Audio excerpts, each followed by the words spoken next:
Yes, अब मैं आपके सामने दूसरा वीडियो बना रही हूँ।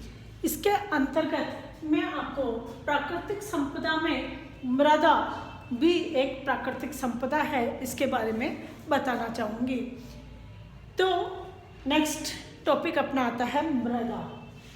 मृदा जो हमारे जीवन के लिए एक महत्वपूर्ण भाग है, जिससे हमें खाने के लिए भोजन वगैरह मिलता है। तो ये सब चीज़ें किस प्रकार से हमें मिलती हैं, तो सबसे पहले हम ये देखेंगे कि मृदा क्या है, मृदा किसको कहते हैं। तो मृदा धरातल पर जो सबसे ऊपरी भाग है, धरातल यानी धरती के ऊपर जो सबसे ऊपरी बाहरी परत है, सबसे ऊपरी बाहरी परत है, जिसमें कई खनिज तत्वों का समावेश होता है। और इन खनिज तत्वों के कारण मृदा जो है वो उपजाऊ होती है, और उपजाऊ मृदा से हम अच्छी फसल प्राप्त कर सकते हैं। अच्छी फसल से हमारे को खाने योग्य अच्छी अच्छी चीज़ें मिल सकती हैं। हमारी खाने की जो सभी वस्तुएं हैं हमें फसलों के द्वारा, पादपों के द्वारा मिलती हैं। अतः मृदा हमारे लिए बहुत ही अति आवश्यक तत्व है, इसलिए हम इसे प्राकृतिक संपदा के रूप में मानते हैं, क्योंकि प्रकृति के द्वारा ये मिलती है। मृदा को हम बनाते नहीं हैं, ये अपने आप हमें मिलती है, और इसमें कई खनिज तत्व भी होते हैं। तो प्रकृति के द्वारा हमें मृदा मिलती है। तो मृदा का निर्माण कैसे होता है? धरातल धरती है, धरती क्या है? हमारी जमीन है। तो जमीन के ऊपर जो मृदा बनती है वो किस प्रकार से बनती है, इसका निर्माण कैसे होता है, इसके कई कारण हैं। तो पहला कारण है सूर्य। सूर्य कैसे है, इसको देखें हम कि सूर्य का प्रकाश जब धरती पर गिरता है, चट्टानों पर गिरता है। चट्टानें धरती का एक भाग है। बड़े बड़े पर्वत, बड़े बड़े जो पहाड़ हैं, ये सब क्या है? धरती का ही एक भाग है।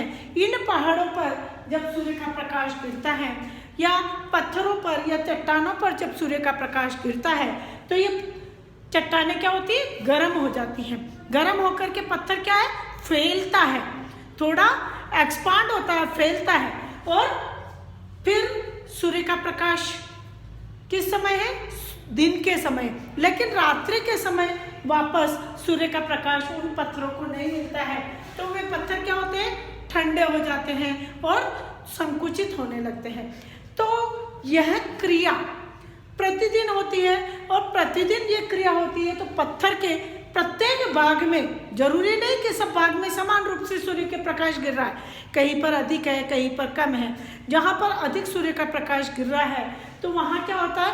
ये क्रिया रोज होती है, सूर्य का प्रकाश का गिरना और वापस से शाम या रात्रि के समय ठंडे होना।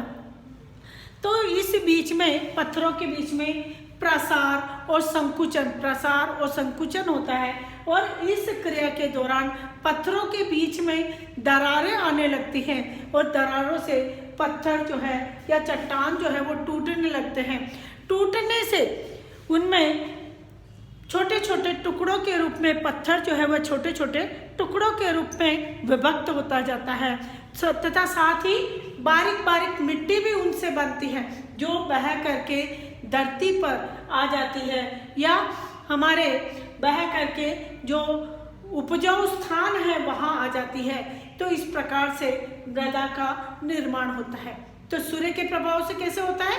सूर्य के प्रभाव से पत्थरों के गर्म होने पर दिन के समय पत्थर गर्म हो जाते हैं, रात्रि के समय पत्थर वापस ठंडे हो जाते हैं। किंतु नियमित यह गर्म होना और ठंडा होना ये चलता रहता है, तथा असमान रूप से पत्थरों में गर्म व ठंडा होने से इनमें दरारें आ जाती है, और दरार आने से पत्थर जो है वो टूट जाता है, और टूट करके छोटे छोटे टुकड़ों में विभक्त हो जाता है, तथा साथ ही छोटे टुकड़ों से विभक्त होने के साथ ही उसमें से मृदा के कण भी बनते हैं। तो इस प्रकार से सूर्य के द्वारा मृदा का निर्माण होता है। ठीक है। दूसरा आता है आपके कि जल के द्वारा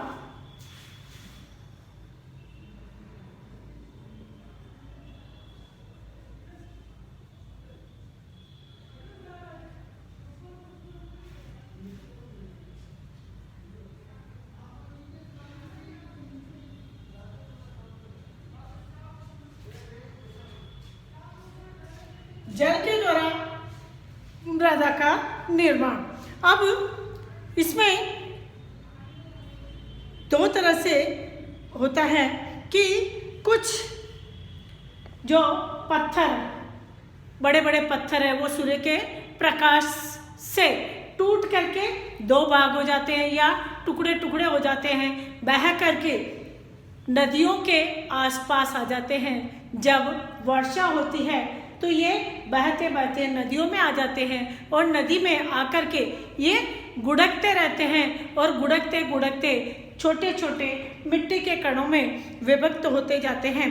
तो इस प्रकार से यह जल के द्वारा मृदा का निर्माण होता है। कैसे है कि जब सूर्य के प्रकाश से पत्थर टूट गए और टूट करके पहाड़ों से बह करके जल जो है वर्षा ऋतु में पहाड़ों से बह करके जल नीचे आता है और नीचे पत्थर भी पानी के साथ गुड़क करके नीचे नदियों में आ जाते हैं और नदियों में आपस बहते बहते एक दूसरे से टकराते जाते हैं और टकराने पर पत्थर छोटे छोटे टुकड़ों में विभक्त हो जाते हैं और विभक्त होकर के वे मृदा का निर्माण करते हैं। तो इस प्रकार से जल के द्वारा मृदा का निर्माण होता है। तीसरा पॉइंट आता है अपना वायु के द्वारा।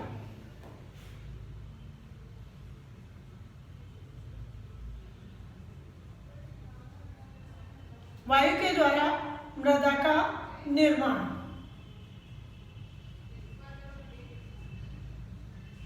जिस प्रकार हमने देखा है कि जल के द्वारा मृदा का निर्माण होता है या सूर्य के द्वारा मृदा का निर्माण होता है, तो सूर्य के प्रकाश से जो बड़ी बड़ी चट्टानें हैं वे टूट करके छोटे छोटे टुकड़ों में विभक्त हो जाती है। छोटे छोटे टुकड़ों में विभक्त होने पर जब तेज हवा चलती है तो ये तेज हवा जो छोटे छोटे टुकड़ों के साथ बारीक बारीक मिट्टी हो गई है, वो बारीक बारीक मिट्टी तेज हवा के कारण वह उड़ करके एक स्थान से दूसरे स्थान पर पहुंच जाती है और इस तरह से जिस स्थान पर वह पहुंचती है उस स्थान को वह उपजाऊ बना देती है। तो इस तरह से वायु के द्वारा जो है मृदा का निर्माण होता है। देन चौथा आता है जीव के द्वारा मृदा का निर्माण। जीव जिसमें लाइकेन्स आते हैं या कोई अन्य जीव भी आते हैं जो छोटे छोटे सूक्ष्म पादप होते हैं। ये पादप जो है वो मृदा का निर्माण करते हैं। चौथा है जीव के द्वारा।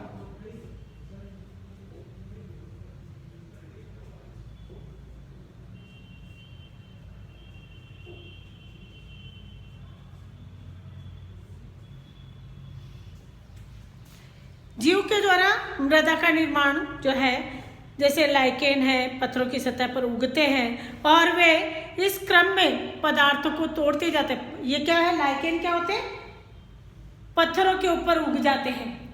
कई पादप ऐसे परजीवी पादप होते हैं वो पत्थरों के ऊपर उग जाते हैं और ये पत्थरों पर उग करके वे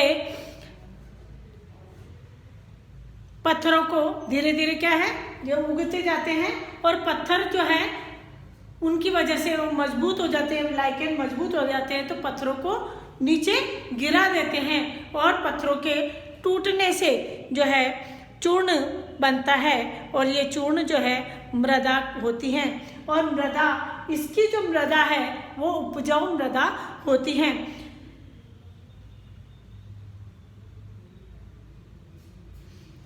इसी तरह से जीव जो है वो क्या है, पादप के है। जो सजीव है वो जीव कहलाते हैं। तो इसमें जीव जो है वो पादप के द्वारा अपादप में क्या है, जैसे लाइकेन है, बड़े बड़े पेड़ होते हैं, बड़े बड़े पेड़ों की जड़ों से क्या होता है, बड़े बड़े पेड़ होते हैं, उनकी जड़ें क्या होती है, बहुत अधिक फैलने लगती है। जब वे बहुत अधिक फैलने लगती है तो आसपास के जो पत्थर होते हैं उनको भी वे तोड़ देती है, और तोड़ करके छोटे छोटी उसमें से मृदा निकलने लगती है। तो वो क्या होती है, उपजाऊ हो जाती है। वो उसमें क्या है, खनिज तत्व होने के कारण से वे उपजाऊ होती हैं। तो इस प्रकार से जीव या पादपों के द्वारा जो है मृदा का निर्माण होता है।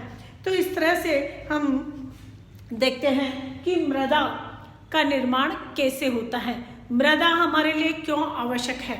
नेक्स्ट अपन ये मैंने आपको बताया कि मृदा जो है इसमें कई खनिज तत्व होते हैं, और इन खनिज तत्वों के कारण हमारी मिट्टी को ये उपजाऊ, हमारी जमीन को ये उपजाऊ बनाते हैं, क्योंकि ये जमीन की ऊपरी परत है जो मृदा कहलाती है। और ये मृदा जो इन कारणों से निर्मित हुई है, इन कारणों में इनमें खनिज तत्व होते हैं, और खनिज तत्वों के कारण यह हमारी जो उपज है उन्हें बढ़ाने का काम करती है। धन्यवाद।